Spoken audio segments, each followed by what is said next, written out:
নমস্কার আদাব, সবাই কেমন আছেন? আজকে একটা রেসিপি শেয়ার করব, সেটা হলো রুই মাছের মাথা আর ফুটকা দিয়ে মুড়ি ঘন্ট পোলাওর চাল দিয়ে। সবাই রেসিপিটা দেখতে থাকেন, ভালো লাগবে।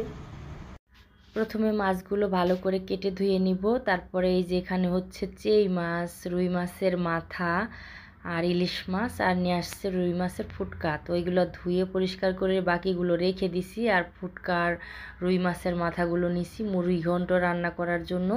তো এই যে এই ফুটকাগুলো নিছি, দেখেন এই ফুটকাগুলো খেতে কিন্তু দারুণ লাগে। প্রথমে আমি এই যে একটু হলুদ আর লবণ দিয়ে মাছগুলো ভালো করে কষলিয়ে কষলিয়ে মেখে নিব। তো এই যে এইভাবে করে আমি মেখে নিলাম, সবগুলো মাছ আমার মাখা হয়ে গেছে। এখন একটা কড়াইতে তেল দিয়ে দিছি, মাছগুলো এখন ভেজে নিব, মাছের মাথাগুলো। তো একটু হালকা লাল লাল করে আমি মাছের মাথাগুলো ভেজে নিব। তো এক পিঠ ভাজা হয়ে গেছে, এখন মাছগুলো উল্টিয়ে দিব।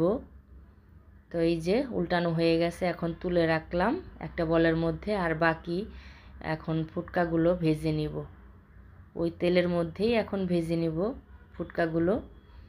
তারপরে এই যে সবগুলো ফুটকা কড়াইতে দিয়ে দিলাম, এখন ভালো করে ভেজে নিব। তো বেশি কড়া করা যাবে না, এই যে শুধু এই যে জলটা উঠেছে না, এখানে যে জলটা উঠেছে এই জলটা শুধু শুকাতে হবে, আবার বেশি ভাজা ভাজা করা যাবে না, তাহলে আবার খেতে শক্ত লাগবে। তো যাই হোক, শুধু জলটা শুকানো পর্যন্ত আমি ভেজে নিলাম। তো এই তো ভাজা হয়ে গেছে, এখন বলে তুলে নিব। আর এখন ওই তেলে আর একটু তেল দিয়ে জিরা, তেজপাতা, এলাচ, গরম মশলা সোমবার দিয়ে দিলাম। তারপরে কিছু পেঁয়াজ কুচি দিয়ে দিলাম। পেঁয়াজটা এখন হালকা লাল লাল করে একটু ভেজে নিব। পেঁয়াজ নাও দেওয়া যায়, তারপরে আমি দিলাম, আমার শাশুড়ি দিত। তারপরে আলু দিলাম, আলু দিয়ে একটু হালকা করে লাল লাল করে ভেজে নিলাম। তারপরে কিছু পোলাওর চাল দিয়ে দিলাম, অল্প চাল দিছি, বেশিও দেওয়া যায়, আমি একটু অল্প করেই দিছি। বেশি পোলাওর চাল দিলে আবার ঝোলটাই হয়ে যায়। যাই হোক, তারপরে আবার 2 চামচ আমি আদা বাটা দিয়ে দিলাম। তো আদা বাটাটা দিয়ে এখন ভালো করে হালকা করে একটু কষিয়ে নিলাম। তারপরে হলুদের গুঁড়া, মরিচের গুঁড়া আর লবণ দিয়ে দিলাম স্বাদ মতো, যে যতখানি খেতে পছন্দ করেন। আর কিছু স্বাদ মতো কাঁচামরিচ দিয়ে দিলাম। এখন একটু জল দিয়ে মশলাটা ভালো করে কষিয়ে নিব। তো ভালো করে মশলাটা কষিয়ে নিলাম, এই তো কষানো হয়ে গেছে। এখন ভেজে রাখা মাছের মাথা আর ফুটকাগুলো আমি দিয়ে দিব। তো সবগুলো দিয়ে আরেকটু আমি লাড়াচাড়া করে নিব, সবগুলো ভালো করে কষিয়ে নেব একটু।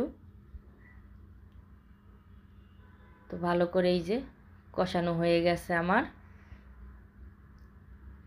তো এইভাবে কষিয়ে তারপরে এখন একটু পরিমাণ মতো জল দিয়ে দিলাম। তো জল দিয়ে এখন উতল আসা পর্যন্ত অপেক্ষা করব।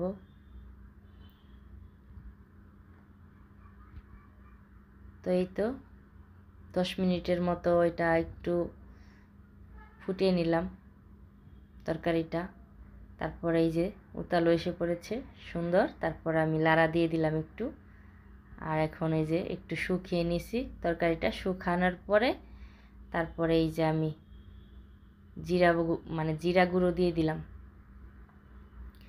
তো জিরা গুঁড়োটা দিয়ে এখন আর একটু আমি রান্না করব। মাথাটা একটু ভেঙে দিলাম, মাথাটা ভেঙে দিলে খেতে ভালো লাগবে, না হলে মাথার ভিতরে মশলাই যাবে না। তারপরে আরও আমি 10 মিনিট এটা অল্প অল্প জাল দিয়ে রান্না করলাম। তো এই যে দেখেন কত তেল বের হয়ে আসছে, এটা ঢালার পরে আরও অনেক তেল দেখা যাবে। যখন রান্না করেছি তখন তো সাদা দেখা গেছে। যাই হোক, এখন আমার রান্নাটা কেমন হলো সবাই কমেন্ট করে জানাবেন। আমার শাশুড়ির মতো করে রান্না করেছি, তো শাশুড়ির মতো অত ভালো হয় নাই, যেমনই হয়েছে। আমি তো আর এত ভালো রাঁধুনি না, যেমনই পারছি শাশুড়ির মতো চেষ্টা করছি রান্না করার। সবার ভালো লাগলে এইভাবে রান্না করে খাবেন।